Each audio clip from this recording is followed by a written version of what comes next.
Well, first of all, thank you so much for all of you who are here with us in this beautiful day in Chicago. I don't think that we will see many days like this.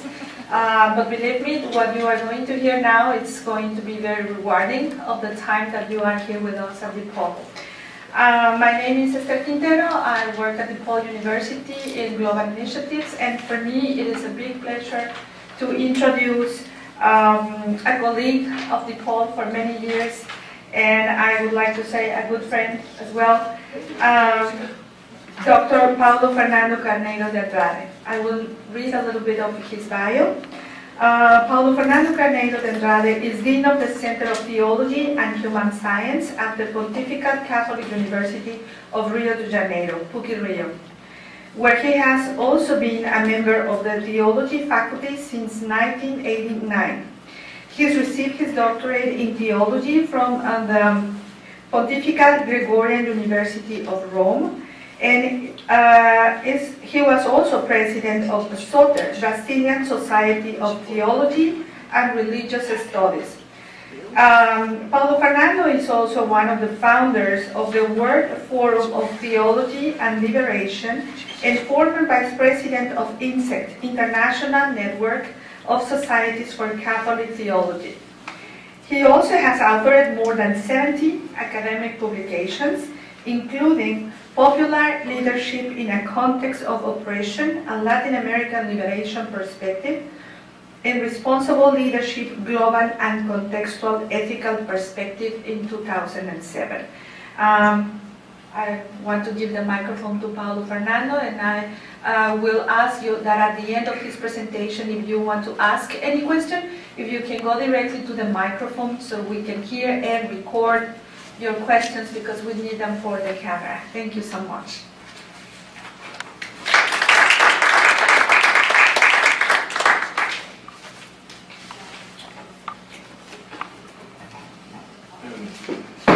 Good afternoon.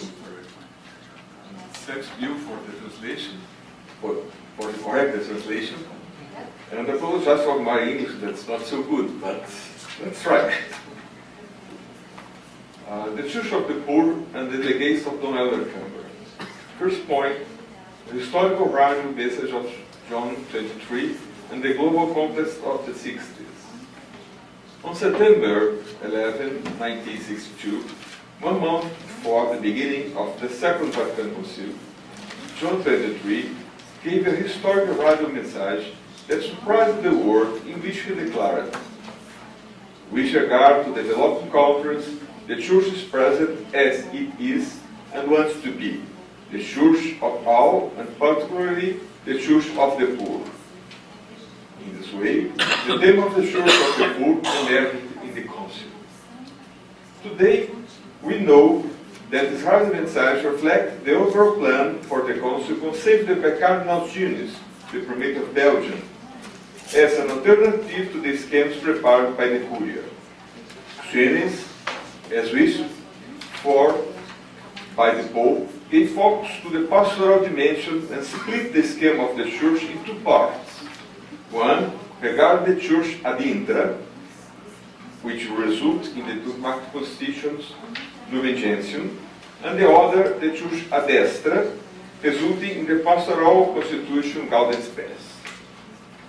In this plan, treating the Church ad destra, still suggests that the Council should focus its attentions on four main issues, among which is the relationship that the Church should have to economic issues.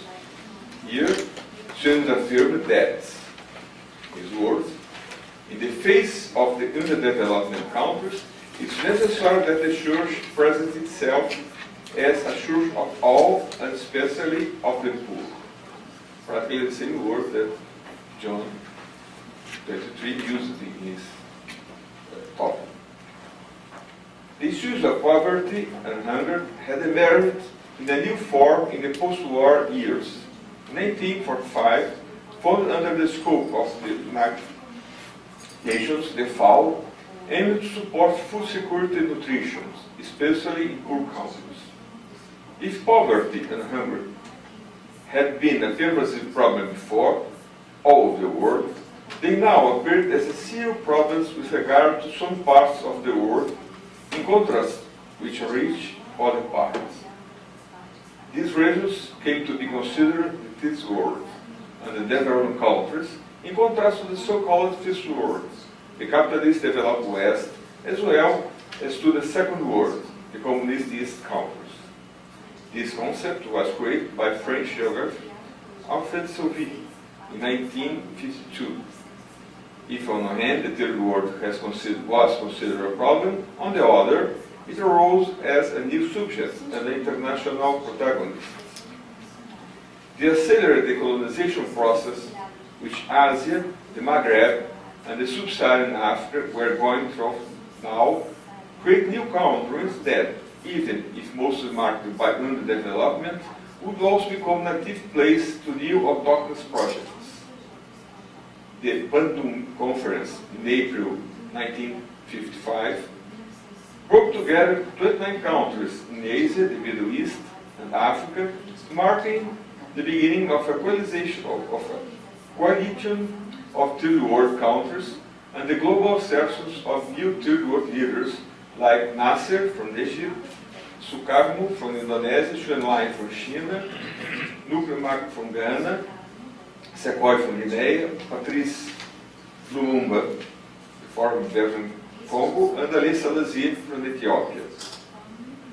After the meeting in Belgrado in 1961, the number of participating countries had grown, now incorporating Latin America. They had asserted themselves as principals in this assembly by the following: 1. Systematic opposition to imperialism and colonialism. 2. Participation together in economic issues and international politics. 3. Building a world based on justice and peace, and not aligned to the two blocks of the Cold War. During this period, Pan-Africanism, Pan-Arabism, and the experience of Arab socialism asserted themselves. Between 50s and 60s, Arab socialism, in its various versions, was experimented which by Egypt, Syria, Algeria, Iraq, Libya, and South Yemen. In Latin America, the Cuban Revolution opened a new path of anti-imperialist truths and the emergence of movements which had inspirations the theory of dependence, whereby a process of development in the region could only be achieved if grounded up the breaking of ties of dependence to the first world countries that perpetuate the old colonial situation. Faced with this reality, the issues of evangelizing the poor and the presence of the church in these regions arose acutely. Since the late 19th century, the church was already aware of the distance between the church and the world of the workers and the poor in Europe. The problem in Europe now worsened with the advance of secularization, the strengthening of the communist parties in Italy, France, and the union structures connected to them. The church turned to the third world.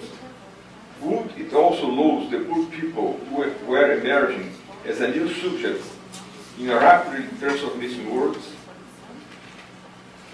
Second point, the church of the poor movement, Hélder Câmara, Carneiro, and the Second Vatican Council.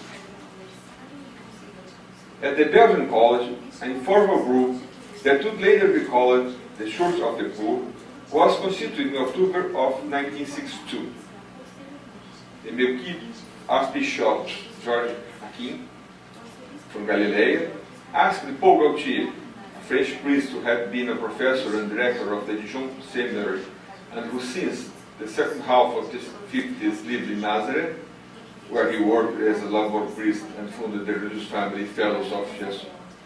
The captain asked him to write a first thesis about the question of the Church of the Poor, which was widely disseminated among the Council Fathers before the opening of the Council. Identified with this manifesto, after an invitation from Don Himmler, Bishop of Tournai, Belgium, and Don Hakim, a group of 12 bishops gathered on October 26 of 1962, under the presidency of Cardinal Gerlier from Lyon. And among these were two Latin Americans of prominent leadership, Hélder Câmara, from Brazil, Hélder Câmara, and Manuel Larraín from Chile. Dom Hélder, then auxiliary Bishop of Rio de Janeiro, was one of the creators of the National Conference of Bishops of Brazil in 1952, and from then until 1964 was its General Secretary. In 1955, the 36th International Eucharist Congress in Rio de Janeiro was organized. At this time, the first General Conference of Latin American Bishops and the creation of CELAM occurred. CELAM is the Latin American Episcopal Council. Dom Hélder was the Vice President of CELAM, jointly with Dom Larraín, between 1958 and 1960, and returned to the Vice Presidency between 1963 and 1964, when Dom Larraín was elected President of CELAM. In 1955, in Rio, at the Eucharist Congress, Dom Hélder met Cardinal Gerlier and became friends with him. Inspired by Gerlier, Dom Hélder organized an important social work, Cruzada São Sebastião, the St. Sebastian Crusades, which was responsible for comprehensive actions of great impact within the Muslim population. The second meeting of the Belgian College Group, chaired by the Melchizedek Patriarch of Jerusalem, Dom Máximo, was accompanied by 50 bishops, including more bishops from Latin America and the Mediterranean. The role of Dom Hélder became prominent. Cardinal Câmara of Bologna was invited to join the group, and he asked his theological advisor, Father Dossetti, to represent him. The group, Church of the Poor, which gathered bishops from different regions, including Europe, had diverse visions of the matter. Some talked of the Church of the Poor as a more pastoral issue, and the sense of the need of a new pastoral directions to the works, while others, like the Latin American bishops, and especially Dom Hélder, had a third world vision, underscoring poverty as a product of social and economic injustice, and asserting the necessity of the Church to accompany the poor in their struggle for liberation. There were also tensions among a more relative pastoral vision, a more emotive approach, and a doctrinal and political approach. Cardinal Câmara's actions, somewhat independent from the group, but closer to the vision of the group that came from the Third World, was of fundamental importance. On December 6, 1962, during the 35th General Congregation, the Council, he made an extensive intervention entitled The Church and the Poverty, causing a strong impact. He pursued the theme, depending it, in the lecture delivered in Beirut on April 12, 1964. The position of the Câmara can be summarized as follows.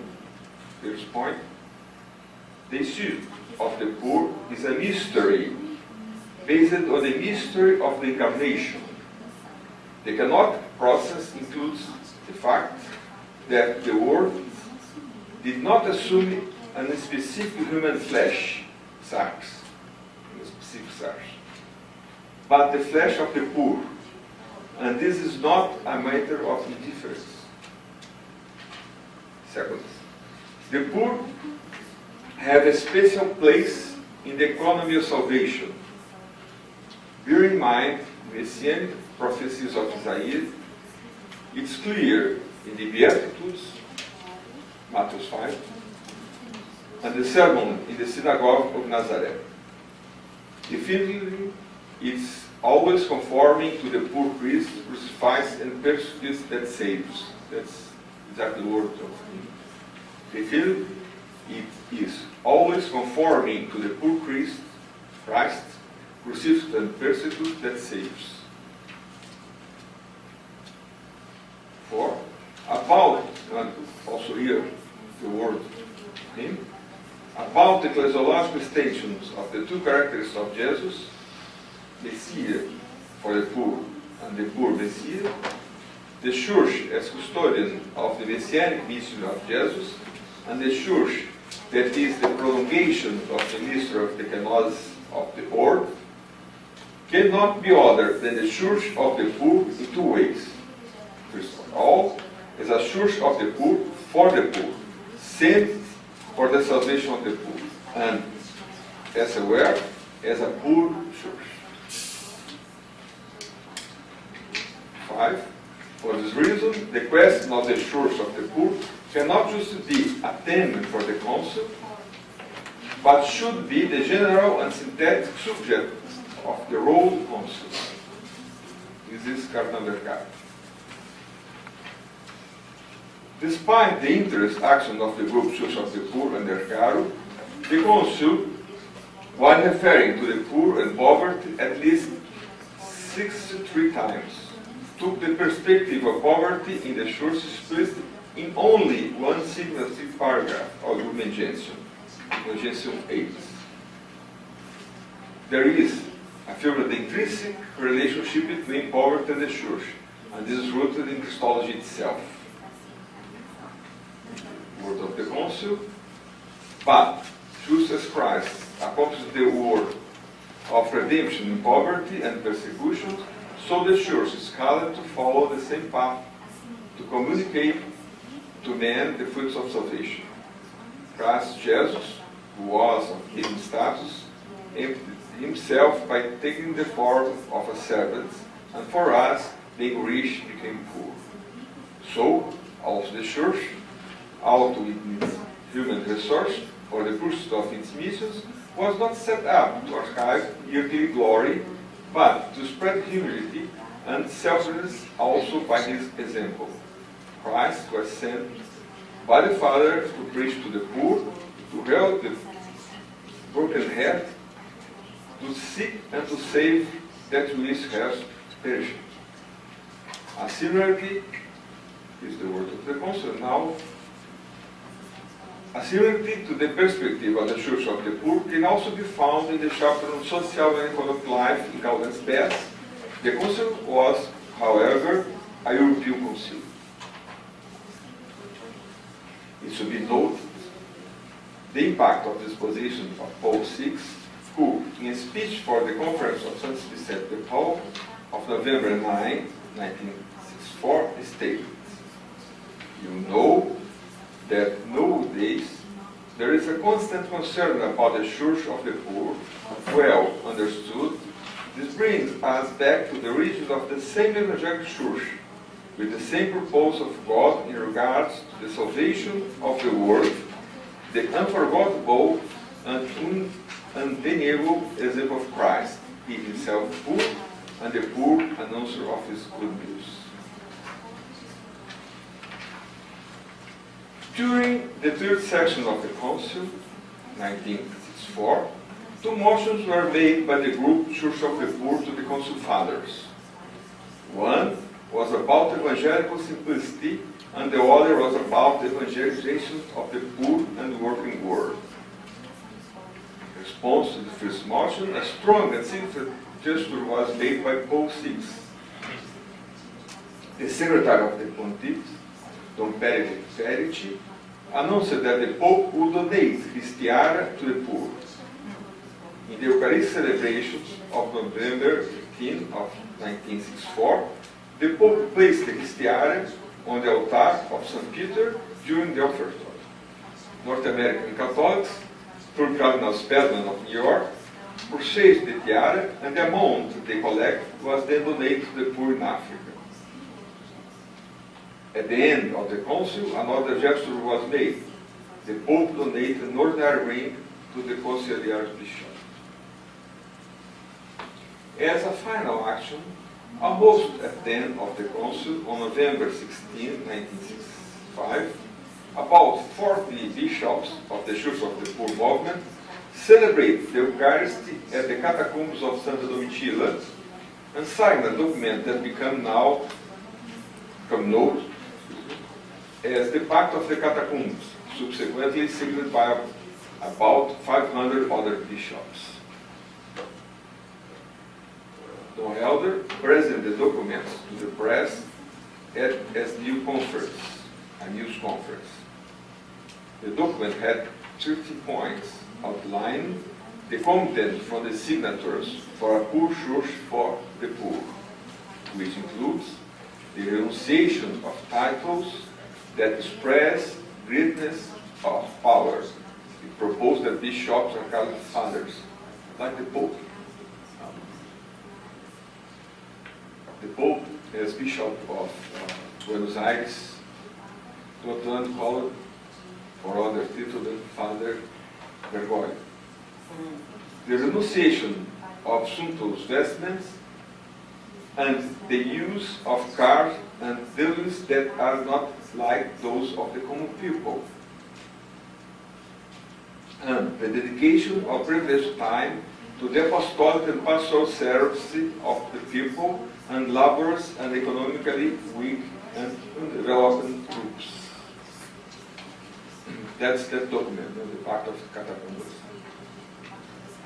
Paul VI was not satisfied with the fact that the issues of the poor and the church of the poor had not been better addressed at the council, and he spread it to a bishop of Brazil, João Mota, the Archbishop of Vitória, and active members of this bishop was an active member of the Church of the Poor. Before the end of the council, Paul VI asked Hélder Câmara for a draft on the issue of poverty, which appealed to a future encyclical. Although Hélder Câmara submitted the draft on November 19, 1964, the encyclical ended up not being written. In its place, Paul VI wrote an encyclical in 1967, Popular Progressive, which addressed the theme of the development poverty in the world. In it, Paul VI affirmed the centrality of the poor in the mission of Jesus, and therefore the need for the mission of the church to develop from this centrality. In his words, faithful to the teaching and example of her divine founder, who was the sign of his mission, proclaimed the good news to the poor. The church has never neglected the human development of people, which lead to fair increase. The term poor, poor countries, and poverty appeared 25 times in this encyclical. In this document, Paul VI takes for granted the famous sentence of Dom Larraín: development is the new name for peace.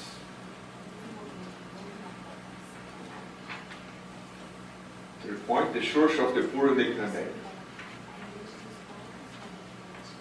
The question of the Church of the Poor would find fertile ground in Latin America after the Council. Various religious communities arose in the 60s and inserted themselves in the environment of the poor and the experience of basic ecclesial communities.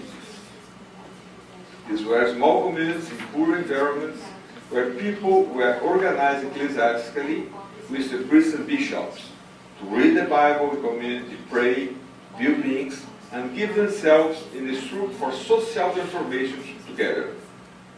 They gave rise to a process that has been termed a true ecclesiogenesis.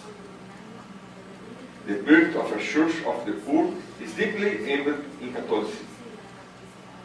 It's a Catholic experience. Don Hélder was appointed Archbishop of Recife in 1964 and encouraged the creation of Christian-based communities and the inclusion of religious men and women in the environment of the poor. After the publication of the Encyclical Popular Progresso in August of 1967, a group of 17 bishops, led by Don Hélder, launched the Manifesto of the Bishops of the Third World. The document, in strong tones, advocates equality of social class, recognizes the historical necessity of popular revolutionary process, and called for the end of the alliance between the church and economic power. At the end, it states, He urged them to stand firm and interpret as evangelical living in the word of word, trusting in the word of Christ. Stand up and raise your heads, because you, redemption, is drawing near. Since the last session of the council, Dom Hélder, along with Dom Larraín, urged Paul VI, who Dom Hélder knew since the early 50s, to convene a new General Conference of Latin American bishops in order to apply the council to the continental reality. In this part, the second General Conference of Latin American bishops was held in 1968 in Medellin. At this conference, which recognized the influence of Dom Hélder, then Archbishop of Recife, there was a real reception not only of the council, but of the Church of the Poor and the Poor Church, in line with the Pact of the Catacumbas and the theological perspective of the Caro. The 14th document of Medellin received virtually the full text of the Pact of Catacumbas, and the issues of the poor did not merely appear as a subject, but as a structuring principle of Christian life and of the Church. In this context, from Medellin, the Latin American theologians created liberation theology, not as a theology that has social liberation as a subject, that is a theology of genitive, but as a global theological system which has as its starting point the question of what it means to be a Christian on a continent where economic and political power exploits and oppresses the poor. This theology seeks to monitor the pastoral practice of a church has desired to be poor, stands beside the poor, and is committed to the process of liberation from all forms of oppression and marginalization. In Medellin, it claimed the need for solidarity with the poor that effectively gives preference to the poor sectors needed and marginalized for one reason or another. The literal expression option for the poor appeared only in the early 70s and then became the fundamental identity mark of Latin American Church. The option for the poor Latin American Church has two main meanings. First, the concrete solidarity with the poor that leads to a change in social place takes the perspective of the poor, their interests, their sorrows and desires, and implies the content of the church itself with material poverty and the protest against unjust structures that produce poverty and oppression. The second point, to allow and to create conditions for the poor emerging as an ecclesial subject, that is, an evangelization agent for whole church, and political and social subjects responsible for the transformations necessary for the establishment of justice and a new society.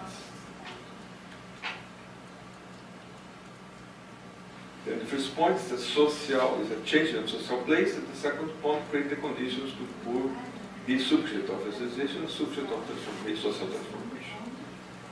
Resistance and opposition to the Church of the Poor and liberation theology also grew in the 70s, articulated by conservative Catholic sectors linked to the dominant class in Latin America.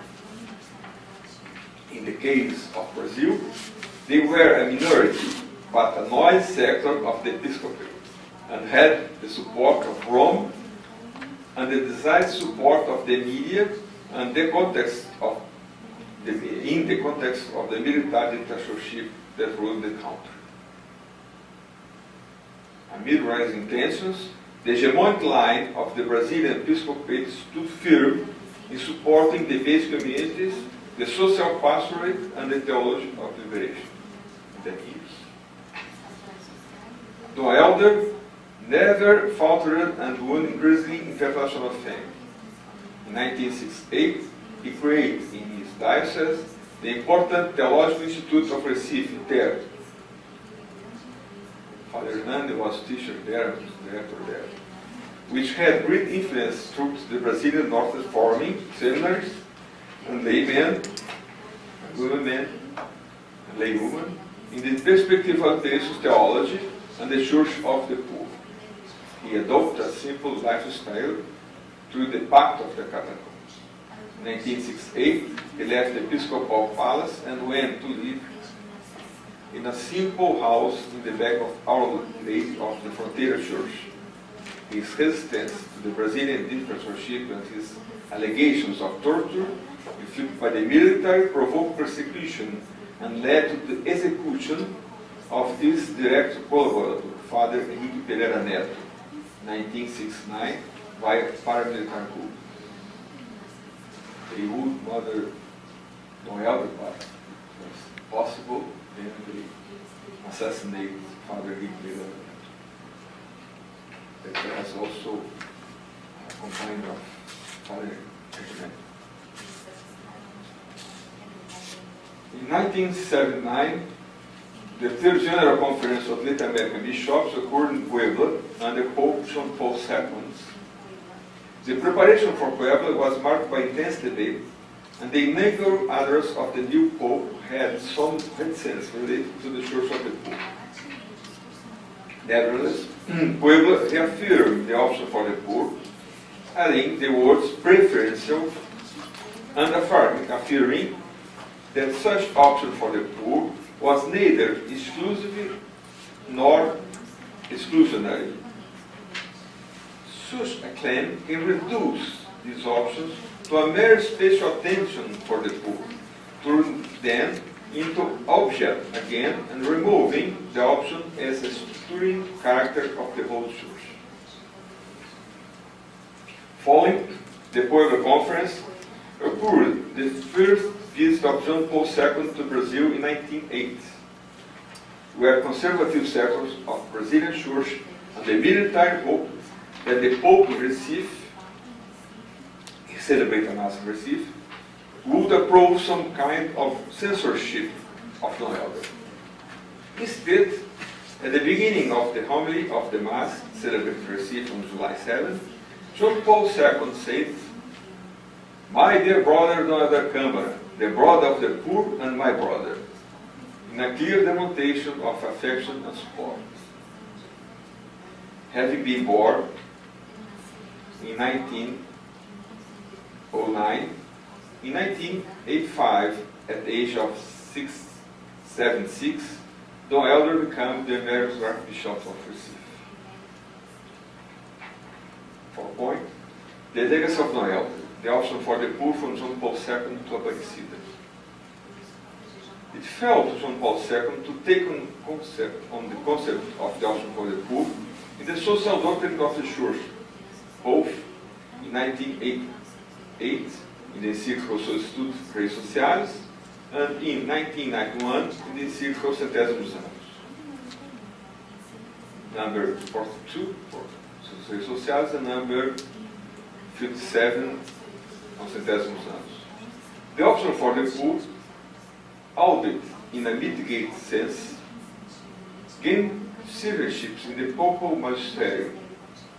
If, on the one hand, the Pope recognized that the Church's love for the poor is device and belong to her constant traditions, which means a breakthrough this time, when compared to conservative positions that deny the privilege of the poor, on the other hand, to extend the concept of the poor to include cultural and religious poverty, mischaracterizes such an option. The number 57 of Centésimos Anos. In 1992, the Fourth General Conference of Latin American Bishops occurred in São Domingos. The conservative advance had taken power, and the preparation of the conference was done under severe strain. Nevertheless, the option for the poor is clearly reaffirmed in at least 7 paragraphs. The Church of the Poor plus force, however, cites the pastoral agenda proposed diluting the options and its structural character. In 2007, already under the point of Benedictus Sixth, the fifth General Conference of Latin American Bishops took place in Aparecida. In this inaugural address, Benedict XVI referred to the options as follows. The preferential option for the poor is implicit in the Christology faith of God, or faith in the God, who became poor for us to nourish us with his poverty. Aparecida reassumed the option for the poor. The poor appears in at least 86 paragraphs. It can be said that the agenda of the Church of the Poor has been partly adopted, as well as the structural view of reality accompanied by the denunciations of mechanisms of oppressions and exclusion and the recognition of the various models of poverty on the continent. After the election of Pope Francis, the question of the Church of the Poor was made forcefully in the Supreme Magisterium of the Church. Francis reaffirmed the option for the poor and the theme of the poor church and church of the poor in its original meaning, which is found in Dom Hélder, in the Caro, in the Pact of Catacumbas, in Medellin, and in subsequently in American praxis. A structuring option for the church, which is the sacrament of the poor of Christ, Messianic eschatological Judice, this is the church of everyone sent for the salvation of the world, and it cannot be other than the church of the poor.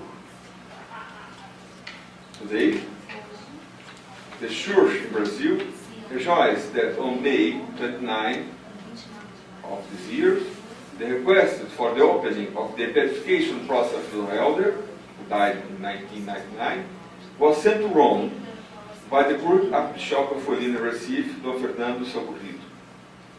The diocesan process was opened in July of 2015 on the World Youth Day. We hope that the Universal Church recognizes soon the holiness of her Son, who was a clear witness and apostle of Christ's poor and of his love for the disinterest of these words.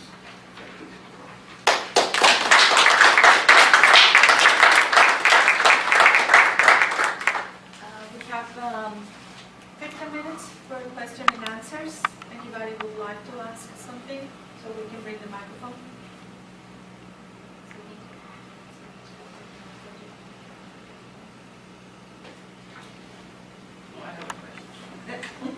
Okay. Somebody ask.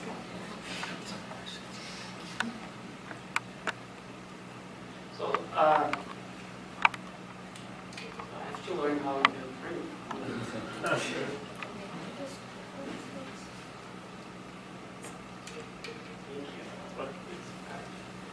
Thank you for your talking, Professor.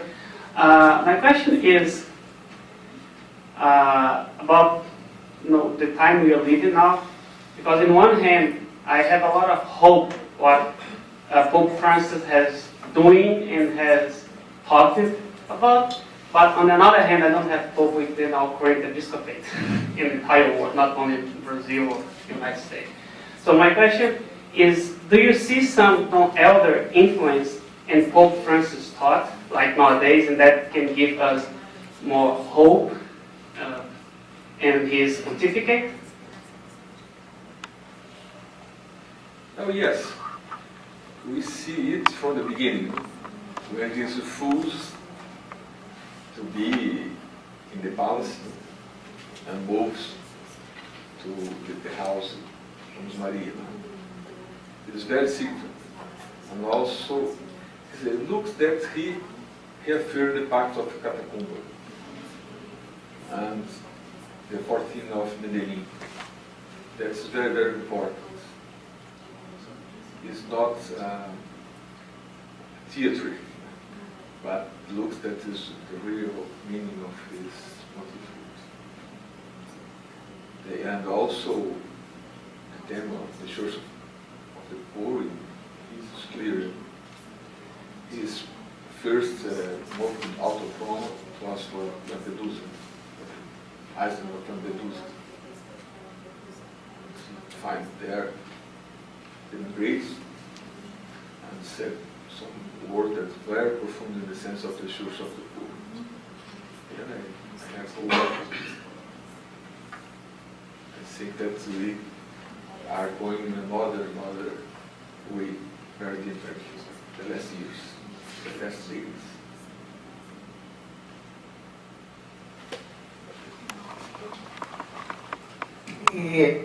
Thank you very much. My question is maybe a little general. Listening about all those topics about liberation theology, that made me to think that we are living in a wonderful theology. Liberation is justice, freedom. So why, I am wondering why John Paul II were like, why he feel really afraid of the liberation theology? Why he was very oppressive with some liberation theology?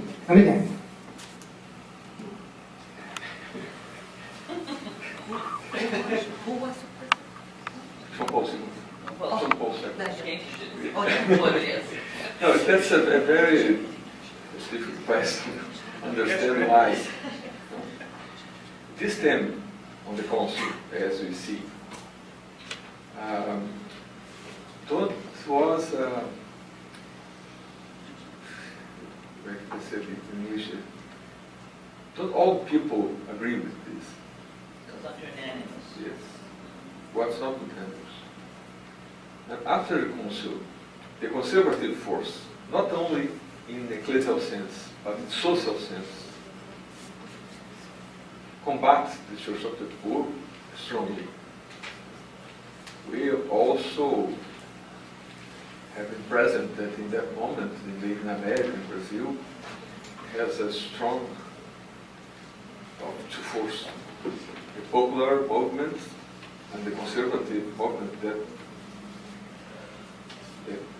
is to the military movement, military dictatorship in Brazil. Then this conservative force tried to do anything to put again the church in the part of the rich people, part of the right society. That occurs. And John Paul II may be afraid by the communists or something like that, take this position that is against the Church of the Poor, was against the Church of the Poor. I know I'm the moderator. Microphone. Follow with my own instructions. When I was invited to introduce you for this presentation, I started reading a little bit about Fernando because I at least needed to know who he was and what he did. And I couldn't stop thinking about the reality of Brazil now compared to the reality of Brazil in 1985. And I think in the latest 20 years, the growth of Brazil as one of the most important economies in the world is very significant. But I think this is not something that happened suddenly. This is something that comes, I think, from the 70s or something. Did Don Hélder have any pronunciation about the effects of globalization, especially in areas like Recife and Pernambuco in Brazil? Did he say something or envision something in those days about these tremendous effects of globalization in Brazil and in Latin America? No, because globalization occurs after his retirement.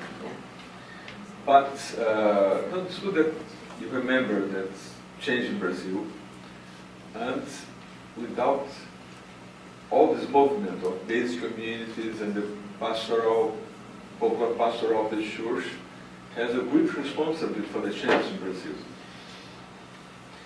In the years of the military dictatorship, the only force to organize people to education, political people was the church practice. And in our time, we had more than 100,000 basic communities in Brazil. It's a strong movement for popular education. And this results after, in all the popular social movement in Brazil and the changes of the last years. That was a great contribution of liberation theology, Church of the Poor, Brazilian Catholic Church. Liberation theology is not a theology of academy without link with the popular movement. We work together with the popular movement. It's a movement of double intersection. So Paulo, you've given us a very helpful kind of documentary history of the official theology of the Church of the Poor as it appears in church documents. I'm wondering if you could say a little bit about the Church of the Poor from the kind of ground up. What is the state? You know, we hear a lot about secularization being, advancing in Brazil now. More and more people becoming de-churched. And then the earlier movement of people out of the Catholic Church into Protestant churches and so on. What does that look like today? What does the Church of the Poor look like today? Are the base communities still viable, vibrant communities? Where do they stand? If you could just give us a kind of a picture of the Church of the Poor from below in Brazil. Yes. Yes, we need to understand also the change in the religious field in Brazil. That is similar of that occurs here in North America, because secularization process don't go in the directions of atheism, but in migrations of religions and migrations of church. That is, in this affiliation process from one church and affiliations in other church. That's new. First, in Brazil, Brazilian population is about 95% Catholic. Now it's only 6 more or less. Second of the 60? 60. 6 and 50, it depends on the regions, but in the medium it's about 60. But that doesn't mean that the large groups are atheists. Atheism is very, very low in Brazil. The room is about Pentecostalism. And what you see, in the regions, there was basic communities. This process of defiliations is lower. And on the place that there are lower of basic communities is out. Higher. And when you see what occurs in such regions, like near Rio, with John Paul II, they moved the bishops, compromised those basic communities, and replaced by new bishops that are against basic communities. The result, we lost practically the Catholics in that place. Instead of that, in São Paulo, that was a strong movement of basic communities, remains that until years ago. This movement of go out is lower, much lower. The conservative people normally accuse the basic communities to this definition process. Because you talk about politics, about religion, but that's true. The statistics that they said another thing. And this movement of this community continues. We have, in 4 years, the meeting of these communities. And continues to be strong, and now, with the new reality of this process of defiliation, the new bishops, basically it's a good thing. Let's do it again. That's the point. We also with Pope Francis.